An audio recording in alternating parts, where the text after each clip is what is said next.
24/7 duty আমরা করি, আর আমরা জুনিয়র ডক্টর এখানে সব মানে ফ্যামিলি সারিয়া এখানে ডিউটি করি। এরপরও এরকম যদি ইনসিডেন্টস হয় তা আমরাও একটা মোড়ে একটা ডাউন হয় আর হাসপাতালের কোয়ার্টারে গিয়ে জুনিয়র ডক্টরের সাথে অভদ্র আচরণ, কর্মীদের সামনে অসম্মান, হুমকি ধমকি।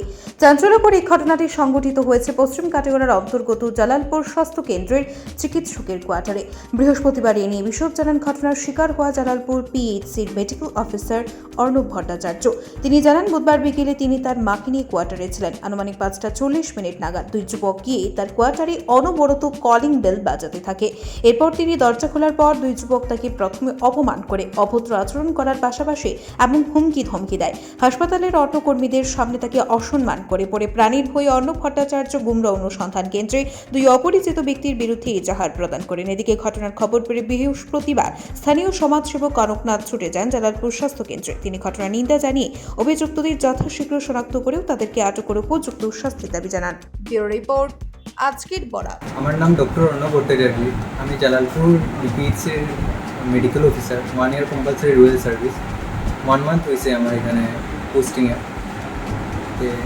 কালকে একটা আনফর্চুনেট ইনসিডেন্ট হয়েছে যেখানে আমি 24 আওয়ার্স ডিউটিতেই আছি এখানে, 24/7 as a sole doctor block PHC চালাই।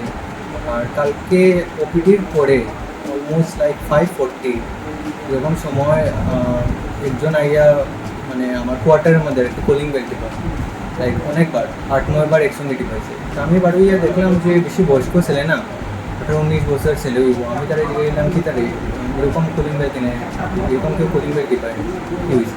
সেই আমার বলছে, না স্যার আমি না, এই সামনের কয়েকজন বাচ্চা তারা খেলাধুলা করে। বলেছি ঠিক আছে তুই কোন পেশেন্ট করি।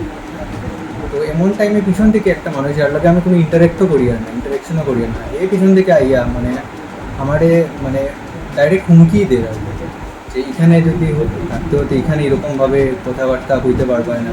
তবে আমি তারা কইলাম যে স্পষ্টভাবে কিতা কইরা মানে বুঝিয়ে আর না। তখন এ কইল যে আমরা মানে তোমার ভালো করে বুঝিয়ে দিলাম, এরকম মানে ডাইরেক্ট ওয়ার্নিং দেওয়া।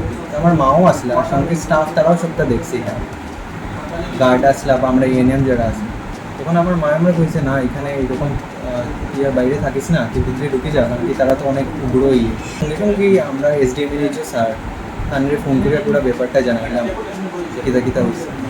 এরপরে স্যারেও বললো যে তুমি এটা এফআইআর দিয়ে রাখো, কারণ কি এরকম ডাইরেক্ট একটা মেডিকেল অফিসারে থ্রেট দেওয়া এটা তো কোনো ইয়ে নয়।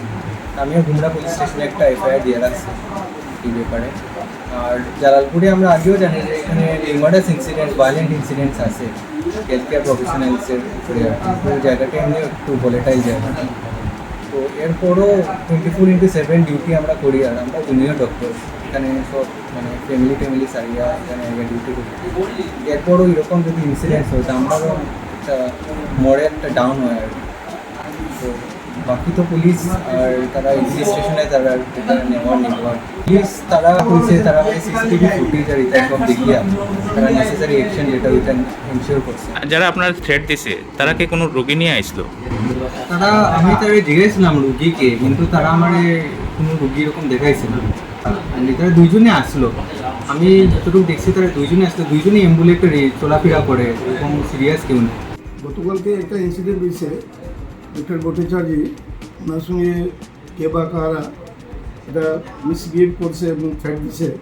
তো আজকে আমি এটা জানছি, আমাদের এসডিএমও ফোন করে পেয়েছেন যে নাটবগর কিন্তু হসপিটালে গিয়ে জিনিসটা একটু পার্সিভ করুন যে ঘটনাটা কী।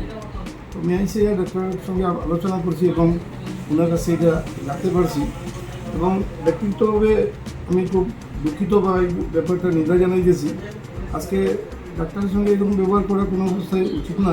যে কোনো কেউ বলা ডাক্তারের সঙ্গে আমরা একটু যদি ভালো ব্যবহার করি, ডাক্তাররা একটা মোরাল সাপোর্ট পায় এবং তারা অনেক বেশি কষ্ট করতেছে। আমাদের যেখানে অনেকজন ডাক্তারের প্রয়োজন, এখানে 1-2 জন ডাক্তার দিয়ে হসপিটাল চলতেছে, এমনিতেই ডাক্তার শর্ট।